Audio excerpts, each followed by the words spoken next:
하나님이 보시기에 이 땅의 교회는 모두 문제가 있겠죠. 교회는 영적 전투의 한가운데 놓여 있습니다. 그런데 교회마다 문제가 있다는 말이죠. 그렇다면 이 치열한 영적 전투에서 패할 가능성이 매우 높습니다. 하나님은 이 문제를 어떻게 하면 해결하실까 고민하시다가 이 요한계시록을 기록하게 한 것입니다.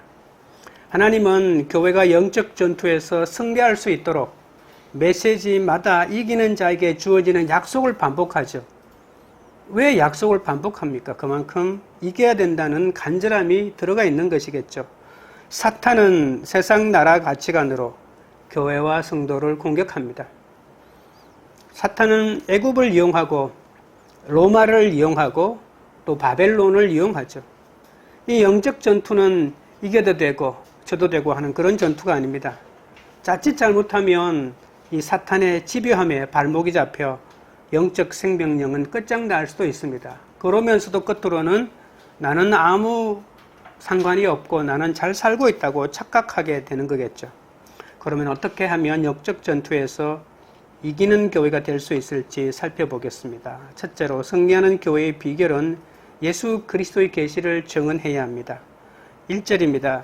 예수 그리스도의 계시라 이는 하나님이 그에게 주사 반드시 속히 일어날 일들을 그 종들에게 보이시려고 그의 천사를 그 종 요한에게 보내어 알게 하신 것이라.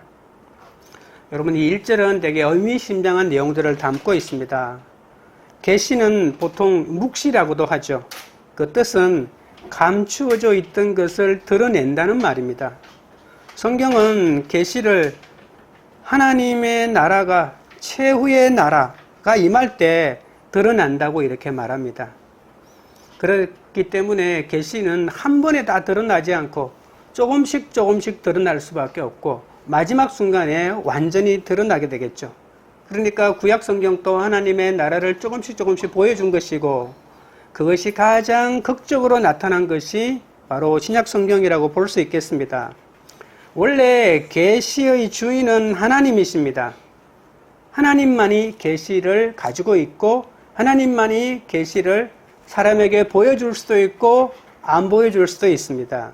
그런데 오늘 보시면 예수 그리스도의 계시라고 말하고 있죠. 변역이라고 볼 수가 있습니다. 하나님의 것인데 이제는 이것이 예수 그리스도의 계시다라고 하는 것이죠. 하나님의 해야 할 일, 하나님의 역할, 하나님의 고난을 예수님에게 완전히 위임해주고 일임해 주었다는 그런 뜻이겠죠. 자, 하나님의 이 계시를 예수님에게 허락하신 이유가 뭘까요? 그것은 바로 오늘 본문에도 나와 있는 문장입니다. 반드시 속히 될 일들, 그러죠? 반드시 속히 일어날 일들을 종들에게 보여주기 위해서입니다. 그래서 우리는 요한계시록을 읽을 때 반드시 속히 일어나야 될 일들이 무엇이고 그 종들에게 보여준다 했는데 그 종들은 바로 누구이며 나는, 설교를 듣고 있는 나는 그 종들과 무슨 관계가 있는지를 생각해야 될 것입니다. 자, 1절을 자세히 보시면 계시의 경로를 알 수 있습니다. 하나님께서 그에게 주사 했는데 그에게라고 하는 말은 예수님에게 주었다는 것이죠. 그래서 하나님이 계시를 가지고 있다가 예수님에게 그 계시를 주셨습니다. 그 다음에는요, 그 종들에게 보이시려고 그 종들에게 보이는 것이 가장 나중의 일이고 고난적인 목표라면 그 종들에게 보이시기 위해서 그 다음 단계에 누구에게 주었나요? 천사들에게 주었죠. 그러니까 하나님이 계시를 가지고 있다가 예수님에게 주셨고 예수님은 이 계시를 천사들에게 주셨습니다. 그 다음에 그 천사는 요한에게 주었죠. 요한계시록에 기록한 저자인 바로 이 사도 요한에게 주었죠. 왜 이런 경로를 택하게 됐나요? 그 종들에게 보이시려고. 그러니까 그 종들이 핵심이라고 볼 수가 있죠. 그래서 마지막 단계에는 그 종들에게 가는 거죠. 그래서 하나님, 예수님, 천사, 요한, 그 종들이라고 하는 5단계를 거치게 되는 겁니다. 하나님은 예수님과 함께 공유하신 계시를 그의 종들에게 알려주기 위해서 천사도 사용하고 요한도 사용하는 것입니다. 그래서 일종의 달을 가리키는 손가락이겠죠. 그래서 손가락에 집중하면 안 되고 과연 그 종들이란 누구인지를 살펴보면 될 것입니다. 요한계시록에서는 그 종들을 한 사람 한 사람 선지자를 말하는 것이 아닙니다. 교회 공동체를 말하는 겁니다. 이것을 아는 것이 중요합니다. 그 종들은 어떤 특별한 누구, 소위 자신이 메시아라고 자칭하는 사람들, 나는 하나님으로부터 계시를 받았다고 지칭하는 어떤 특별한 이단 교주에게 주신 것이 아닙니다. 교회 공동체에게 주셨다라고 하는 것입니다. 무엇을요? 속히, 그것도 반드시 속히 될 일. 그래서 반드시 속히 될 일들을 교회 공동체에게 보여주기 위해서 하나님은 계시를 예수님에게 주셨다는 것을 알 수 있습니다. 그렇다면 반드시 속히 될 일들은 무엇일까요? 성경 가운데에서 반드시라고 하는, 물론 우리나라 말이지만 헬라어로도 이 반드시라고 하는 들어가는 단어는 극히 제한되어 있습니다. 예수님의 십자가의 죽음과 연결해서 말할 때는 이 반드시라는 단어를 씁니다. 그래서 반드시 속히 일어날 일들은 예수님의 십자가의 죽으심과 부활입니다. 그런데 예수님의 십자가와 부활은 이미 일어난 일이죠. 플러스 예수님의 재림. 그러니까 속히 일어날 일들은 예수님의 십자가와 부활과 그리고 재림이라고 하는 이 예수님과 관련된 일들이 반드시 속히 일어날 일들이라고 하는 것이죠. 왜 이것이 중요할까요? 이것은 뭐하고 연관되어 있나요? 바로 우리의 구원과 연관되어 있다는 겁니다. 그래서 우리의 구원을 완성하기 위해서 예수님이 이 땅에서 십자가에 달리시고 부활하셨고, 그리고 그 완성을 위해서 재림하신다라고 하는 것이 속히 될 일들이라고 하는 것입니다. 그런데 오늘 본문에 말하는 이 예수님의 오심이라고 하는 것은 여러 방식으로 오신다는 것을 아셔야 오해를 하지 않습니다. 예수님은 재림으로만 오시지 않습니다. 중간중간에 우리에게 오신다는 표현을 하고 있습니다. 그러니까 예수님은 우리를 구원하기 위해서 끊임없이 오시는 분이십니다. 요한계시록은 종말이라고 하는 최종 단계에만 관심을 가지고 보면 이상하게 해석할 수가 있습니다. 종말의 시간에 무슨 일이 벌어질까를 생각하면서 이 모든 일이 종말에 일어날 일이다라고만 생각하면 지금 나에게는 필요 없는 말이 될 수가 있거든요. 그게 아니라는 겁니다. 그래서 예수님의 오심은 종말에만 오는 것이 아니라 종말이 되기 훨씬 이전에 우리에게 끊임없이 오시는 분이십니다. 특히 요한계시록에 어떤 조건이 붙어 있을 때 너희들이 뭐뭐뭐 하라. 만약에 하지 않으면 내가 와서 너희들에게 어떻게 하겠다라고 하는 말은 다 종말을 말하는 것이 아니고 평상시에 우리에게 오신다는 그런 말입니다. 그리스도께서 구속사역을 성취해 놓으셨지만 그 사역의 결과가 어떻게 나타나는지를 말하고 있는 것이죠. 예수님이 십자가에 죽으셨고 부활하셨죠. 그런데 구원받지 않은 사람이 너무 많은 겁니다. 그러면 예수님의 오심을 통해서 그 구원을 완성해야 되는데 예수님의 오심에 관심이 없는 사람이 너무 많다는 겁니다. 왜 관심이 없죠? 예수님의 오심에 대해서? 세상 일에도 관심이 많기 때문입니다. 이 땅에서 잘 먹고 잘 사는 일에 너무 관심을 많이 기울이다 보니까 하나님의 나라의 일, 영적인 일, 예수님과 관련된 일이 관심이 없는 겁니다. 예수님의 관심이 많다 할지라도 예수님을 통해서, 교회를 통해서 내가 좀 더 어떤 유익을 받고 어떤 복을 받을까, 이것에만 관심이 있는 것이죠. 그러니까 종교심이 없는 사람은 부처에게도 빌고 천지 신명에게도 빌고 산신령에게도 빌고 예수에게도 비는 것이죠. 그 비는 대상 가운데 한 명이라는 거죠. 왜냐하면 모든 종교를 표방하는 신들은 자기에게 빌어주면 좋아하니까, 너 다른 사람한테 빌었기 때문에 나한테 아무리 빌어도 소용없어, 이렇게 말하는 것은 기독교 종교밖에 없죠. 다른 종교에는 다른 데 가서 빌었는가를 문제 삼지 않는 것입니다. 여러분, 요한계시록이 기록됐을 당시에는 로마의 도미티아누스 황제가 전무후무한 기독교 대박해를 감행할 때 그때 기록된 것이죠.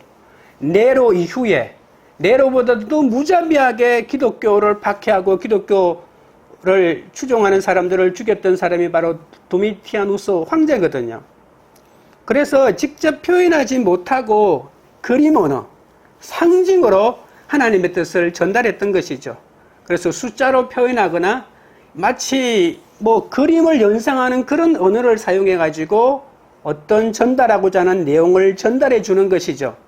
이것을 묵시라고 하는 것이죠. 그래서 묵시는 반드시 문자적으로 해석하면 이상하게 해석할 수밖에 없고 이렇게 상징으로 해석해야 된다고 하는 것이 그 중요한 해석 방법 가운데 하나입니다. 여러분, 복음이 들어가면 어려운 환경에서도 이렇게 간접적으로 복음이 전해집니다. 어려운 환경에 처한 것이 문제가 아니고 내가 어려운 환경에 처했는데 예수가 보이지 않는 것이 더 큰 문제겠죠. 예수가 보이고 복음이 내 삶 가운데 있으면 아무리 어려운 환경에 있다 할지라도 내가 살 길이 열리고 그렇게 내가 살려고 하는 과정에서 복음이 오히려 빛을 발하고 전해지는 역사가 일어난다는 겁니다. 그러니까 아무리 어렵고 힘든 그림과 상징으로 기록된 것이 바로 요한계시록이라고 해도 하나님의 말씀으로 택함받은 사람은 알 수 있다라고 하는 것이죠.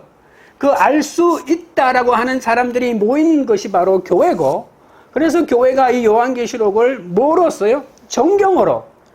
하나의 문학작품이 아니라 고대 문서기 때문에 감나가는 유물이 될 것이라고 생각하고 간직한 것이 아니고 우리의 신앙의 캐논이고 표준이 되기 때문에 이것을 간직하고 이 말씀을 읽고 듣고 지키려고 애썼던 것이죠. 요한계시록은 지금 내 인생에서 가장 힘든 일이 닥쳤다고 생각할 때 읽어야 될 책입니다. 가장 큰 고난은 가장 큰 축복을 받는 기회가 되기 때문이죠. 힘들 때일수록 요한계시록을 읽고 요한계시록에서 우리에게 주시는 처방을 내 것으로 받아들이는 과정들이 있어야 할 것입니다. 내 삶에 주는 하나님의 유일한 처방이라는 것이죠. 세상 사람들도 어려운 환경에 처했을 때, 야, 이것은 경제적인 문제 때문에 일어난 것이다. 아니면 과거의 유년 시절의 상처 때문에 일어난 것이다. 온갖 처방을 하지만 친구 잘못 만났기 때문이다. 선생 잘못 만났다. 시대를 잘못 태어났다. 뭐라고 해야 될까요? 좀 더 미신적인 방향으로 나아가면 집을 잘못 샀다. 가구를 잘못 들였다. 목신이 노했다. 이런 이상한 이런 얘기들을 하면서 그 신들을 달래야 된다고 이런 처방을 하게 되는 것이죠. 그러나 성경의 처방은 명확하게 요한계시록에서 주는 처방은 바로 하나님을 놓쳤기 때문이다. 예수님을 내 삶에서 놓쳤기 때문이다. 이런 처방이고요. 그리고 예수 그리스도를 네 어려운 상황에서 드러내기 위해서 하나님이 너를 택했다라고 하는 이런 처방을 주시는 것이죠. 2절을 보겠습니다. 요한은 하나님의 말씀과 예수 그리스도의 증거 곧 자기가 본 것을 다 증언하였느니라. 교회는 요한은 이라고 하는 말과 교회는 이라고 하는 말과 똑같이 생각할 수가 있습니다. 하나님의 말씀과 예수 그리스도를 증언해야 합니다. 바로 요한이 그렇게 했던 것처럼 하나님의 말씀과 예수 그리스도는 같은 것입니다. 자, 하나님의 말씀과 예수 그리스도는 같은 것이고 또 같은 것이 하나 있죠. 바로 요한계시록. 하나님의 말씀이 요한계시록이고 요한계시록에서 말하고자 하는 것이 바로 예수 그리스도. 이것은 같은 것인데 이것을 정언해야 한다. 예수님을 정언해야 한다. 이거 무슨 말인지 모르겠는데요. 이 말은 요한계시록에서 말하고 있는 대로 살려고 노력하라 라고 하는 것입니다. 그러면 예수님이 정언되는 것이죠. 요한은 자기가 본 것을 요한계시록 안에 모조리 기록했기 때문에 이 요한이 기록한 요한계시록을 제대로 읽어내면 우리는 하나님을 더 잘 알게 되는 거겠죠. 그런데 아까 말했잖아요. 이 요한계시록의 기록 배경은 도미티아누스의 극심한 박해 때문이기 때문에 내가 편안한 삶을 살고자 하는 사람은 요한계시록의 귀에 잘 안 들어와요. 그런 내가 어렵고 힘든 과정에 내가 처해 있을 때 어떻게 살아야 하지라고 하는 이런 간절한 마음을 갖고 있는 사람이 요한계시록을 보면 나에게 그 말의 의미가 상징 언어를 꿰뚫고 그리고 그림 언어를 꿰뚫고 그 안에 들어가 있는 의미가 깨달아지기 시작한다. 그런 뜻입니다. 우리는 무엇을 증거해야 하는지 고민할 필요가 없습니다. 우리가 증언해야 할 것은 예수 그리스도. 우리는 자칫 잘못하면 내가 증언하는 것이 거의 대부분 내 자랑입니다. 돈 자랑하거나 자식 자랑하거나 남편 자랑하거나 아내 자랑하거나 처갓집 자랑하거나 시댁 자랑하거나 그 의미 속에 교묘한 자랑이 얼마나 처해 있는 것 모릅니다. 아니면 과거의 내 경험을 자랑하기도 합니다. 그러나 예수 그리스도를 믿는 우리는 예수 그리스도를 드러내고 증언하는 것이 우리의 삶의 목표입니다. 인간은 무엇을 스스로 볼 수 있는 존재가 아니기 때문에 예수님이 누구인지 나는 모르겠다. 걱정하지 마십시오. 하나님이 보여주십니다. 역사에 주신다는 거죠. 그래서 내가 어려운 과정에 세상에서 문제를 해결하려고 발버둥 치지 않고 하나님께 기도하고 주님을 의지했는데 하나님이 이런 길을 열어주셨다라고 하는 이 경험만 내가 얘기하는 것이 바로 하나님을 증언하는 것이고 예수님을 드러내는 것이 되는 것이죠. 내가 본 것을 하나님의 말씀으로 증언하기 위해서 교회 공동체가 있는 것이고 교회 공동체 안에서 말씀을 묵상하는 훈련을 하는 이유가 바로 그것인 것이죠. 하나님의 말씀 없이 지난 삶을 말하면 그냥 고생한 것에 불과합니다. 하나님 말씀 없이 지난날 왕년이 어떠고 저쩌고 하면 얼마나 힘든 과거가 있는지 모릅니다. 여러분 요즘 TV 프로에서 가장 많이 나오는 프로 중에 하나가 자연인이죠. 그 자연인에 보시면 산속에 들어가서 5년이나 10년 그 이상 사신 분들이 많이 있습니다. 식사를 하고 난 다음에 어떻게 들어오게 된지 경위를 듣잖아요. 근데 대부분의 사람들이 상처를 받은 사람이 참 많이 들어오더라고요. 경제적인 실패, IMF를 계기로 들어온 사람이 참 많더라고요. 그리고 너무나도 안타깝게도 가정이 깨어진 분이 참 많더라고요. 이혼한 가정이 참 많더라고요. 그래서 힘든 과정을 의탁하기 위해서 사람이 아닌 자연 속으로 들어온 분들이 있는 것이죠. 우리가 만약에 지난날의 아픔을 얘기할 때 누구나 그런 아픔이 있기 때문에 모든 사람이 얘기할 수 있는데 예수님 없이 자기 지난날을 얘기하면 그냥 고생한 얘기, 그냥 내 입에서는 자연적으로 불평과 원망과 시대를 탓하든 아내를 탓하든 아니면 남편을 탓하든 누군가를 탓할 수밖에 없는 과거사가 되지만 예수 그리스도 안에서 나의 과거를 고백하는 것은 그것은 바로 하나님을 드러내는 하나님의 역사를 드러내는 것이 된다는 거죠. 대부분 그런 아픈 사연을 들을 때 그 옆에 있는 MC들은 보통 얼마나 힘드셨습니까? 고생하셨습니다. 아니면 그래도 지금은 되게 성공하셨네요. 뭐 이렇게밖에 말할 수 없잖아요. 그러나 말씀으로 내 삶을 해석하면 저주받은 내 과거도 복된 인생이 된다는 것을 증언하기 때문에 자기 자랑이 아니라 하나님의 하신 일을 드러내게 되는 것이죠.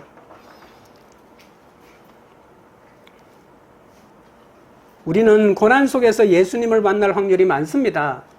내가 손을 대는 곳마다 황금 덩어리가 되는 마이더스 손을 가지고 있는 사람이, 무슨 고생을 해본 사람이 없는 사람이 내가 아닌 하나님을 생각해 볼 여유가 있겠습니까? 교회 안에서 내가 묵상한 말씀을 나누면 내 삶이 달라질 수밖에 없는 것이죠. 내 자랑 아니면 할 얘기가 없고 내가 내 것을 드러내고 내를 뽐내기 위해서 사람을 불러내어서 만나는 것 아니면 그냥 다른 사람의 아픈 얘기를 들어주는 것은 너무나도 힘들고 고통스러운 것이죠. 그런 일이 무슨 의미가 있는지 도저히 이해가 안 되는 거죠. 내 자랑하기도 바쁜 인생에 남의 아픈 상처를 듣고 그것을 공감해주고 그것을 위로해주는 것은 세상에 가장 찌질한 인생이라고만 생각했던 사람들 아니겠습니까? 그러니 공동체 가운데 말씀을 통해서 내가 상처받고 예수님이 만져주심으로 이겨낸 이야기를 나누고 또 상대방의 그런 얘기를 내가 들을 때 우리의 인생은 조금씩 달라지게 되는 것이겠죠. 예수 믿으면서 이해가 안 되는 아내, 이해가 안 되는 남편, 이해가 안 되는 시부모, 이해가 안 되는 자녀, 이해가 안 되는 직장 상사, 너무나도 많이 만날 수 있지 않습니까? 그들이 이유 없이 핍박하거나 힘들게 할 때도 야단 맞는 것이 얼마나 억울하겠습니까? 그러면서도 하나님의 말씀으로 이것을 해석하려고 하는 힘든 과정을 거치면 내가 예수님을 증거하게 되는 훈련이 되는 것이죠. 그러면 내 삶에서 말씀으로 예수님을 보여주는 것이 됩니다. 3절을 보겠습니다. 이 예언의 말씀을 읽는 자와 듣는 자와 그 가운데 기록한 것을 지키는 자는 복이 있나니 때가 가까움이라. 요한계시록은 예수 그리스도의 계신 동시에 뭐라고요? 오늘 본문 3절에 예언의 말씀이라고 이렇게 말합니다. 여러분, 예언이란 무엇입니까? 하나님의 말씀을 기준으로 어떻게 살고 있는지를 살펴보고 말씀의 기준으로 돌아오라는 것이죠. 말씀의 기준으로 돌아오라라고 하는 것을 회개라고 부르는 것이죠. 그래서 예언자들은 회개하라라고 이렇게 선포하기도 했지만 돌아오라라고 이렇게 많이 선포했죠. 히브리어로 슈버하라라고 하는 것입니다. 세상으로 향했던 사람, 하나님에게 등 돌렸던 그 인생이 다시 하나님에게 얼굴을 보여라, 돌아오라라고 이렇게 말씀하고 있는 것이죠. 그렇게 예언이라고 하는 것은 예언에 특히 예언이라고만 하지 않고 정확하게 3절에 예언의 말씀이라고 하잖아요. 이 예언의 말씀은 내가 어떻게 돌아와야 하지, 어디로 돌아와야 하지, 이 왜 돌아와야 되지, 그 이유와 기준을 말해주고 있는 것이죠. 요한계시록은 우리가 말씀대로 제대로 살고 있는지 아닌지를 알려주는 기준이 됩니다. 그렇기 때문에 이 예언의 말씀은 읽고 듣고 지키는 자가 복이 있지 않겠습니까? 당연히 복이 있죠. 예언은 앞날을 내다보는 것이 아니라 맡길 예자를 써서 하나님의 말씀을 맡겼다라고 하는 것이죠. 하나님이 나에게 말씀을 맡겼으니까 혼자만 보지 말고 남들에게 나누어야 하지 않겠습니까? 그런데 말씀을 내 삶에 적용하면서 가정과 직장에서 말씀을 읽고 듣고 지킬 수 있어야 다른 사람에게 나눠줄 것이 있지 않겠습니까? 말씀을 듣지도 않고 읽지도 않으면 당연히 지키지도 않겠죠. 모르는데 어떻게 지키겠습니까? 그렇다면 지킬 수 없으면 다른 사람에게 전해줄 것이 없다는 겁니다. 여러분, 오늘 본문이 이렇게 말하죠. 말씀을 지키면 복이 있다라고 이렇게 말합니다. 여러분, 기독교는 기복신앙이 아니기 때문입니다. 여러분, 기복신앙이라고 하는 것은 세상 관점에서 성공하는 것이 진짜 복이라고 생각하면서 그것에 집착하는 것을 기복신앙이라고 말합니다. 진짜 복은 하나님이 원하시는 복이죠. 영국의 공리주의자 제레미 벤담이라고 하는 사람은요, 인간의 행복은 쾌락이 있다. 쾌락을 누리기 위하려면 내가 많이 가져야 되는데 더 많이 가질수록 사람은 행복하게 된다라고 이렇게 말했습니다. 현재 자본주의는 그 쾌락을 달성하기 위해서 자본이 필요하고 많으면 많을수록 좋다고 말하고 있지 않습니까? 반대로 자본이 없으면 불행하겠죠. 그러나 요한계시록은 이 바벨론이라고 말하는 이 세상 나라가 멸망하는 원인이 어디 있냐고 말하면 바로 요한계시록 18장에 여러 가지 이유가 있겠지만 가장 핵심적인 이유를 사치라고 말하고 있습니다. 사치스러운 삶, 사치스러운 사고방식, 이것이 결국 이 세상 나라라고 부르는 이 바벨론이 멸망한 원인이 거기에 있다고 하는 것이죠. 여러분, 이 사치라고 하는 것은 자기를 영화롭게 하는 것입니다. 그냥 내가 좀 더 옷 하나 좋은 것 입고 맛있는 거 먹는 이걸 말하는 것이 아닙니다. 모든 것을 나의 영광을 위하여 살아가는 삶의 태도를 말하는 것이죠. 하나님이 차지해야 하는 영광을 자신이 차지하려고 하는 이유는 뭘까요? 내가 신이다, 내가 하나님이다라고 하는 생각 때문이겠죠. 요한계시록은 이런 행동을 하는 존재를 사탄이라고 부릅니다. 하나님이 가져가야 될 영광을 자신이 도둑질하고 차지하는 존재가 바로 사탄이라고 말하는 것이죠. 우리가 세상 부귀영화를 가지면 자신이 하나님이라도 된 것처럼 착각하는데 이것이 바로 사탄의 사고방식입니다. 그리스도인이 추구할 참 복은 하나님의 말씀을 읽고 듣고 지키는 거죠. 여러분, 우리가 에베소 교회부터 라오디게아 교회까지 7교회에 하나님이, 그러니까 주님께서 일일이 적절한 처방을 내려주셨는데 그 처방을 내 삶에 실천하는 것이 내가 복된 것이겠죠. 에베소 교회부터 얘기해 볼까요? 처음 사랑을 회복하라. 장차 받을 환난을 두려워하지 말라. 발람과 니골라당의 교훈에서 돌아서라. 예수님의 가르침을 굳게 잡아라. 깨어 회개하라. 믿음을 굳게 잡아 면류관을 빼앗기지 말라. 불로 연단한 금을 사 부유하게 하고 흰옷과 안약을 사서 눈에 발라야 한다. 이것이 일곱 교회 주신 처방입니다. 만약에 이런 처방대로 산다면 예수님은 그 각 교회마다 또 하나님께 주시는 축복도 말씀해 놓았는데 어떤 복을 말했냐면 하나님의 낙원에 있는 생명나무를 준다. 둘째 사망의 해를 받지 않는다. 새 이름과 새벽별과 흰옷을 주고 하나님 성전의 기둥이 되고 하나님의 보좌에 앉혀주겠다. 이런 어마어마한 약속을 주시죠. 이러한 약속이 바로 우리가 가져야 하고 바라봐야 될 하나님의 축복이고 하나님의 복입니다. 이 세상에 아무리 많은 것들을 취한다 할지라도 그것을 통해서 하나님의 일을 감당하고 마침내 요단강을 건너 하나님의 나라에 가지 않는다면 이 땅에서 많이 가지고 누리는 것이 아무 소용이 없다. 그것은 아무 소용이 없는 인생이다라고 하는 것이 성경의 진단 아니겠습니까? 요한계시록은 성도를 잠재적인 순교자로 정의합니다. 여러분, 성경 자체 전체적으로는 인간은 죄인이다라고 정의하죠. 그리고 인간은 창조물이다. 만든 존재가 있다. 그 만든 존재는 하나님의 말씀을 들어야만 살 수 있는 존재다. 뭐 이렇게 이해하는데 요한계시록에서는요, 인간이 아니라 성도는 이렇게 정의합니다. 잠재적인 순교자다. 행복하게 살려고 노력해도 모자랄 판에 왜 죽음을 염두에 두고 살아야 하는 것이 바로 성도의 삶이라고 정의하고 있을까요? 그것은 인간의 생명이 죽음으로 끝나는 것이 아니기 때문입니다. 순교로 모든 것이 끝난다면 세상의 관점에서 순교가 끝인데 잠재적인 순교자로 본다는 것은 있을 수 없는 주장이겠죠. 정의겠죠. 그런데 요한계시록은 인생이 죽음으로 끝나는 것이 아니고 죽음 후에 하늘에서 영원한 안식을 누릴 수 있다는 대전제가 있기 때문에 이렇게 말씀하는 겁니다.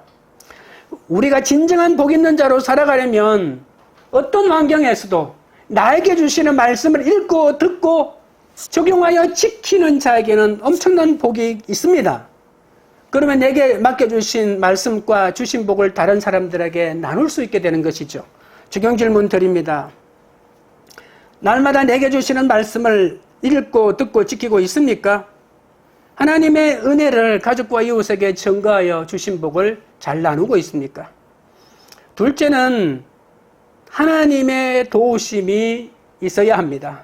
4절입니다. 요한은 아시아에 있는 7교회에 편지하노니 이제도 계시고 전에도 계셨고 장차 오실 이와 그의 보좌 앞에 있는 7영과 요한계시록은 아까 계시라고 했죠? 그리고 예언의 말씀이라고 했죠? 그런데 오늘 4절에는 뭐라고 말합니까? 바로 편지라고 말합니다. 옛날 말로 하면 서신이죠. 아무튼 편지입니다. 주님은 7교회에 편지하라고 하십니다. 7교회라고 할 때 7이라고 하는 숫자는 완전수를 뜻하기 때문에 곧 7교회에만 보내는 것이 아니라 이 땅에 있는 보편적인 모든 교회에 주시는 말씀이라는 그런 뜻입니다. 그런데 편지는 쓰는 사람과 받는 사람만이 알 수 있는 내용이 많잖아요. 요한계시록이 7교회에게 준 편지라는 것은 그 시대의 상황과 잘 연관해서 알아야만 알 수 있다는 말입니다. 그러니까 요한계시록은 막연하게 쓴 상상으로 쓴 논문이 아닙니다. 주전 1세기 아까도 말했지만 로마 제국의 도미티아누스 황제의 극심한 기독교 박해 아래서 아시아 전역에 살던 성도의 관점에서 읽어야만이 정확한 뜻을 알 수 있죠. 하나님은 당신의 말씀을 계시하시고 그 말씀을 읽고 듣고 지키는 자로서 교회 공동체를 주목하시고, 그러니까 한 개인이 아니고 교회 공동체를 주목하시고, 그러니까 이제는 1대1로 싸우는 싸움이 아닙니다. 세상과 1대1로 어떻게 싸우겠습니까? 요한계시록을 통해서 하나님이 주시는 처방, 세상과 1대1로 싸우려고 하지 마라. 세상은 거대한 세상의 논리로 우리를 대항하는데 내가 1대1 개인으로 어떻게 대항하겠습니까?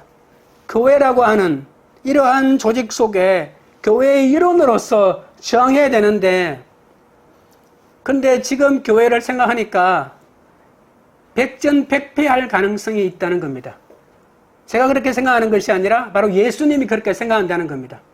교회마다 잘한다는 교회, 크다는 교회 보는데 결정적인 약점들이 있어가지고 개별적인 교회로 싸우다가는 백전백패할 수밖에 없는 그러한 시대에 우리가 놓여 있는데, 1세기 도미티아누스 황제의 박해 아래에 있던 그들은 우리가 조금만 잘못하다가는 절단 난다는 것은 알겠지만, 지금 이 시대는 교회가 거대한 하나의 세력을 가지고 하나의 기득권을 가지고 세상의 정치권과 연대하면서 누릴 것을 모두 누리고 있고, 교회를 박해하는 사람은 그냥 두지 않고 그냥 누구도 교회를 건드릴 수 없다라고만, 그러면서도 그 교회 속에 속해 있는 목회자들의 비리가 엄청나게 드러나고 있는 이 세상 속에서 그렇게 세상 사람들은 교회를 믿지도 않고 신뢰도 하지 않는데, 교회는 마치 하나님이라도 된 것처럼 고난을 행사하고 살아가는 그런 모습들을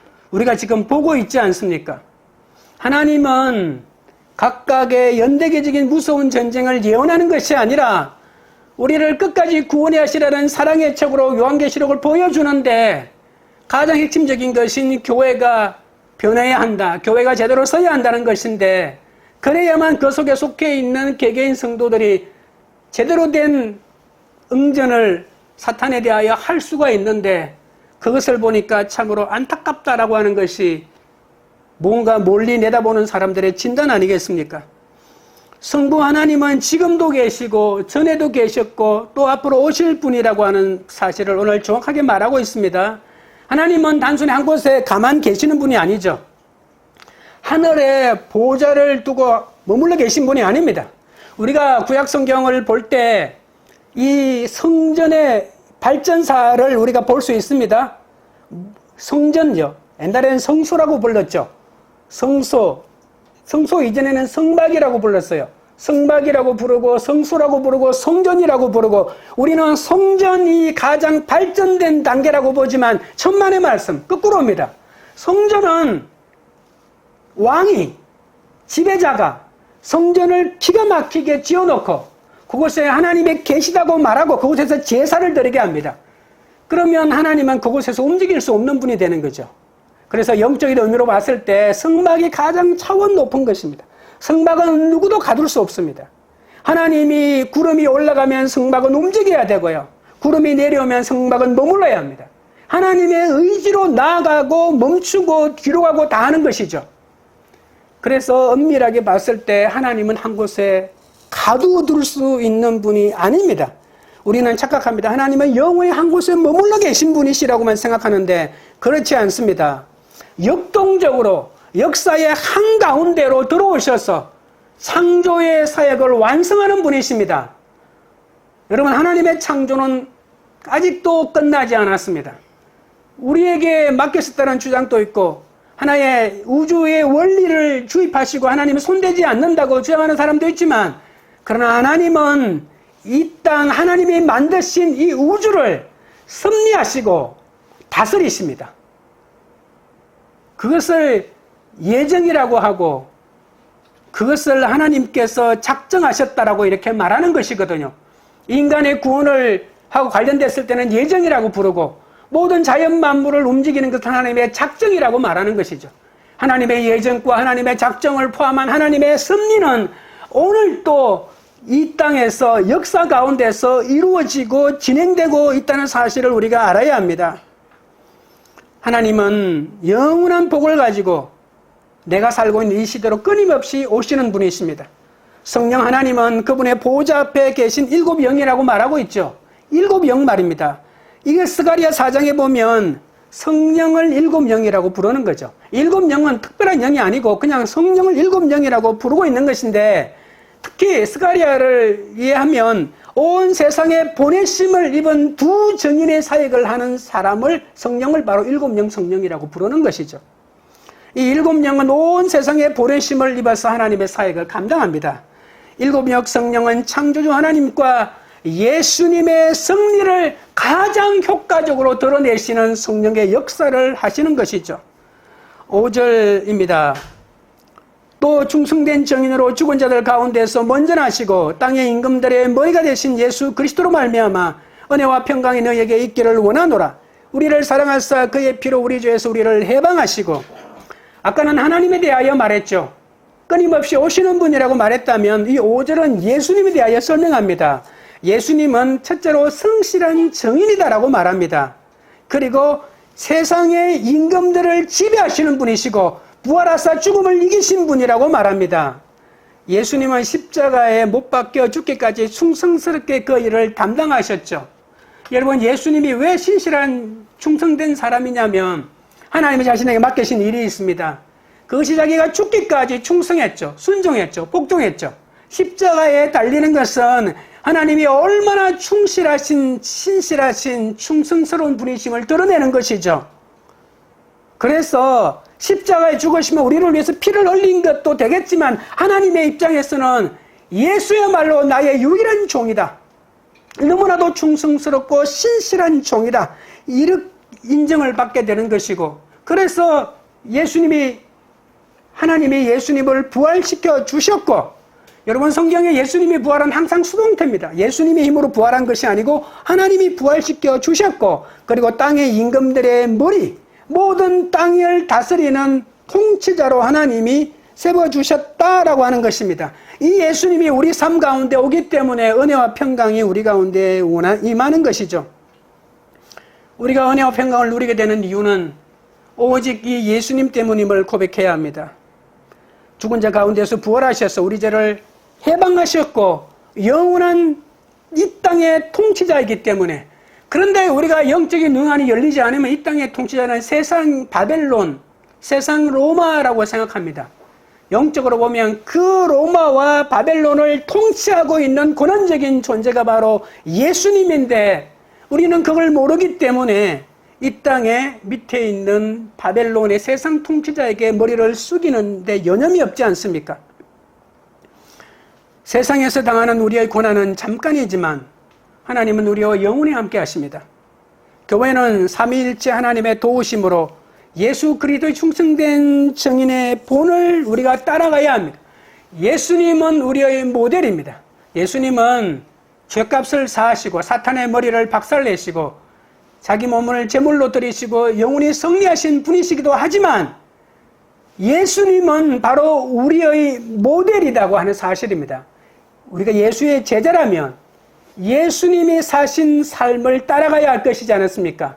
그래서 제자 훈련에 가장 기가 막힌 유일한 교과서가 있다면 그것은 바로 예수 그리스도입니다.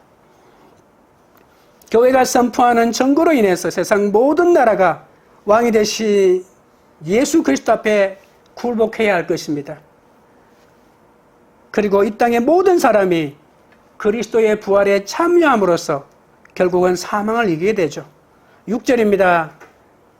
그의 하나님 아버지를 위하여 우리를 나라와 제사장으로 삼으신 그에게 영광과 능력이 세세토록 있기를 원하노라. 아멘. 요한계시록은 무서운 이야기가 아니고 우리가 좋아하는 복과 은혜와 평강을 주시는 책입니다. 하나님은 복과 은혜와 평강의 말씀으로 세상의 구원을 가져오는 분이기 때문이죠. 우리는 예수님의 피로 죄에서 해방을 얻고 세상과 하나님을 화해시키는 제사장의 직분을 부여받은 사람이기도 합니다. 우리는 어떤 고난에도 예수 그리스도의 말씀을 통해 은혜와 평강을 누리는 인생이 되어야 합니다. 하나님의 은혜 없이 자신의 노력으로 이렇게 살아가는 사람은 없기 때문에 오직 예수 그리스도의 제사장 사명을 감당하는 우리가 되어야 할 것입니다. 적용 질문 드립니다. 하나님께 받은 은혜와 평강으로 하나님을 예배하며 이웃을 잘 섬기고 있습니까? 셋째는 회개의 역사가 일어납니다. 7절입니다. 볼지어다 그가 구름을 타고 오시리라. 각 사람의 눈이 그를 보겠고 그를 찌른 자들도 볼 것이요 땅에 있는 모든 족속이 그로 말미암아 애곡하리니 그러하리라. 아멘. 스가랴 12장에 보시면 이스라엘 사람들이 자신들이 찌른 자 때문에 통곡하고 애곡할 때가 임한다고 예언했거든요. 7절에 이 애곡은 예수님께서 영원한 원수인 사탄과 그 쫄개들을 무찌르고 승리를 얻게 되자 이스라엘 민족뿐 아니라 모든 열방이 회개하며 하나님께 나오는 모습입니다. 여러분, 자칫 잘못하면 7절은 마지막 재림 때 회개하지 않았기 때문에 우는 애곡이라고 해석하는데 그게 아니라는 사실입니다. 회개하는 애곡이라고 보셔야 합니다. 주님께서 구름을 타고 오시는 것은 재림의 모습을 보여주기는 하지만, 재림 때 구름을 타고 오시기는 하지만 사탄을 무찌르는 하나님의 용사로 오신다는 뜻도 있습니다. 구약에 구름 타고 오시는 것은 용사로 오신다는 뜻이 있기 때문에 그렇습니다. 주님은 재림 때만 오시지 않습니다. 주님은 땅에서 전투하고 있는 교회를 돕기 위해서 끊임없이 오시는 분이십니다. 그를 찌른 자들도 본다고 했는데 예수님을 십자가에 못 박은 자들 아니겠습니까? 그런데 영적인 의미에서 봤을 때 여러분은 안 찔렀습니까? 역사적인 2000년 전의 사람만 찔렀고 여러분은 안 찔렀습니까? 나는 안 찔렀습니까? 세상에 예수님의 가슴에 못을 안 찍은, 창을 안 찌른 사람이 어디 있겠습니까? 우리는 예수님의 십자가의 죽음에 책임이 있는 자들입니다.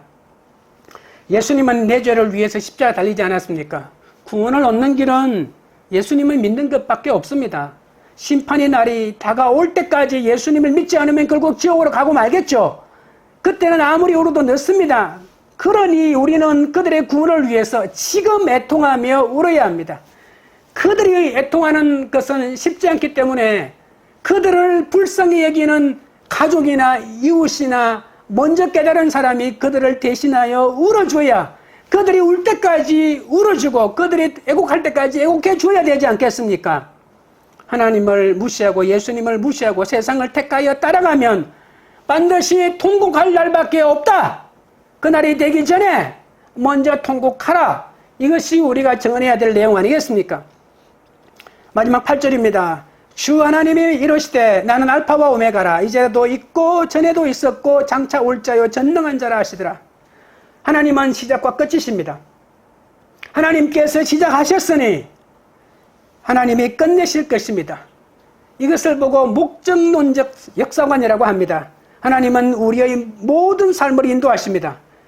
그러니 내 고난 때문에 원망하지 않고 하나님이 끝내주실 때까지 회개 열매를 맺고 구원의 열매를 맺어야 하지 않겠습니까?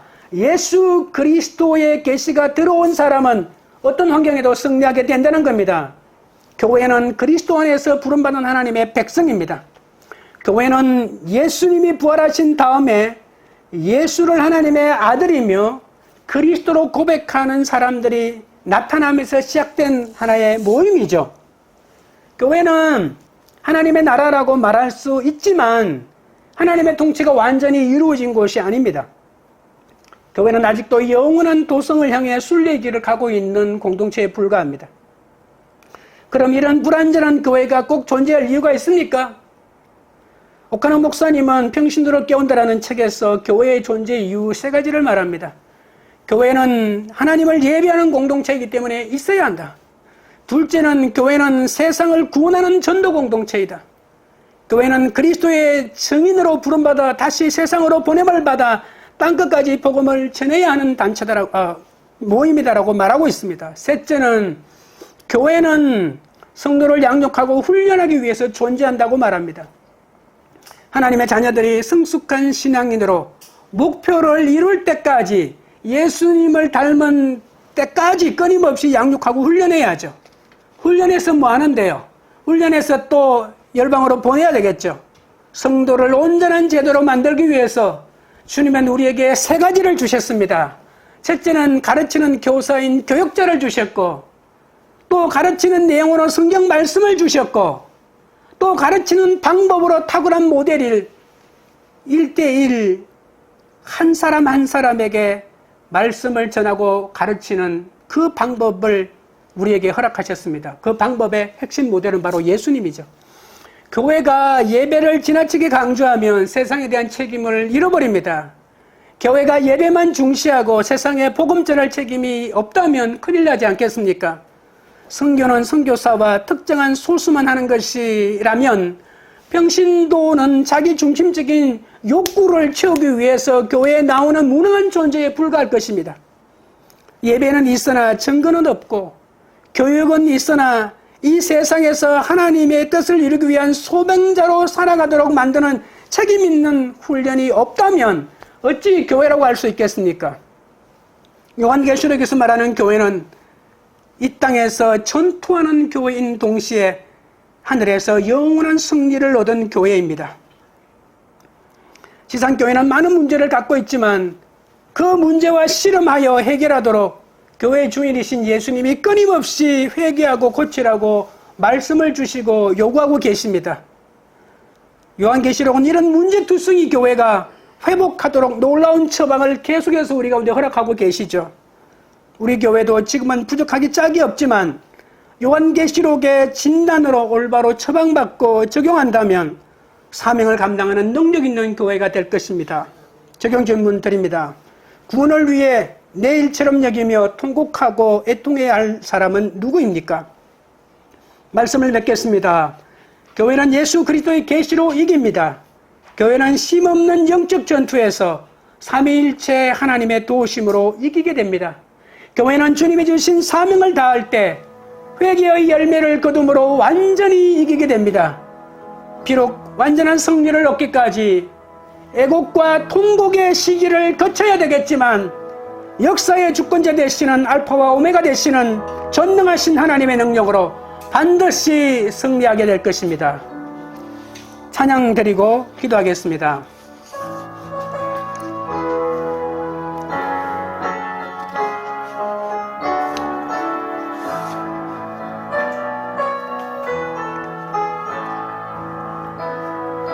피난처 되시는 주 예수, 영원한 승리의 왕, 주님의 얼굴을 구할 때 주의 빛 비추시네.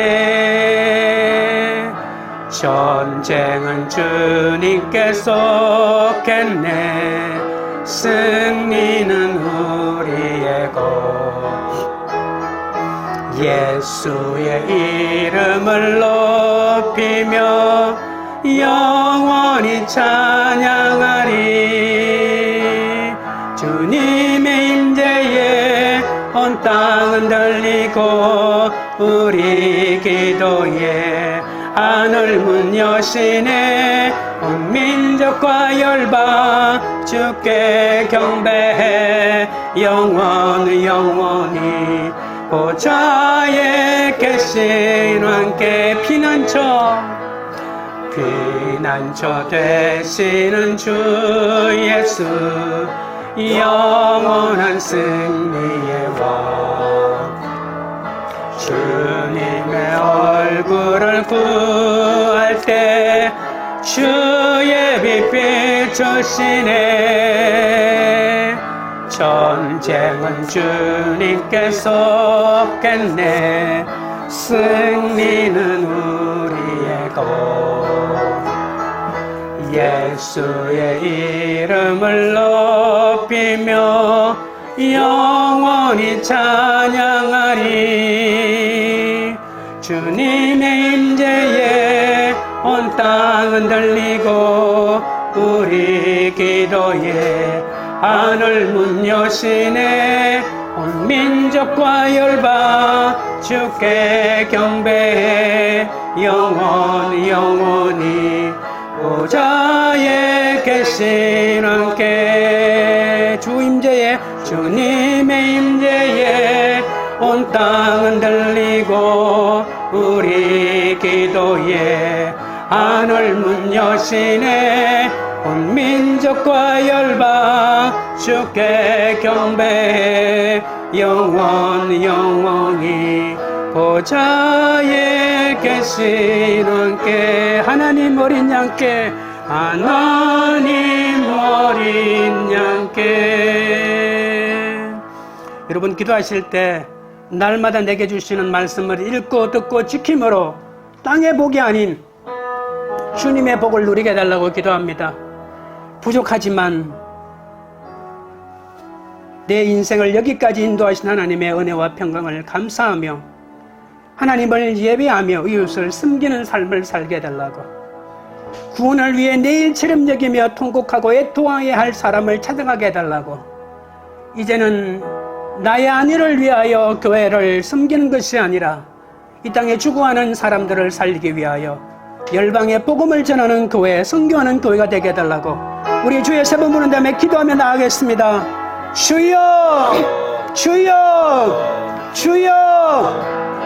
거룩하신 하나님 우리 아버지여, 날마다 나에게 주시는 하나님의 말씀을 읽고 듣고 지킴으로 땅의 복이 아닌 주님의 복을 누리게 하여 주시옵소서. 하나님의 은혜를 아버지 하나님의 가족에게 전하고 이웃에게 전가할 수 있도록, 아버지 하나님이 나누는 삶을 살게 해줄 수 있도록 아버지 하나님이 역사하여 주시옵소서. 부족하기만 하면 나의 인생을 여기까지 인도하신 하나님의 은혜와 평강에 감사합니다. 하나님을 예배하며 아버지 하나님 이웃을 섬기는 삶을 살 수 있도록, 그들에게 하나님의 복음을 전할 수 있도록 도와주옵소서. 구원을 위해 내일처럼 여기며 통곡하고 애통해야 할 사람을 찾게 하여 주옵소서. 아버지 하나님이여, 이 땅에 나를 위한 교회가 아니라 하나님의 뜻을 이루기 위하여 복음을 전하기 위하여 이 교회가 세워졌사오니 주님의 사명을 감당하는 교회가 되게 하여 주시옵소서. 열방의 복음을 전하고 죽어가는 영혼을 살리는 일에 쓰임받는 교회가 되도록 우리 아버지 하나님이여 역사하시고, 우리 아버지 하나님이여 붙잡아 주시고, 우리 아버지 하나님이여 인도하여 주시옵소서. 하나님 아버지, 말씀을 읽고 듣고 지키는 자가 진정으로 복된 인생이라고 하셨습니다. 그것을 알면서도 그 말씀대로 사는 것이 너무 어렵습니다. 생명이신 예수님이 나의 주인이라고 고백하면서도 날마다 예수님을 찌르고 십자가에 못 박고 있사오니 용서하여 주시옵소서. 주님이 주신 수많은 메시지를 듣지 않고 내 손으로 주님을 십자가에 못 박았기 때문에 지금도 이런 고난을 겪고 있음을 고백합니다.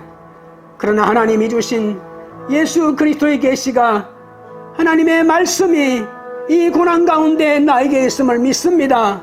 힘든 사건과 힘든 사람 속에서도 예수 그리스도의 계시를 깨닫고 반드시 속히 일어날 일들을 정언하도록 도와주시옵소서.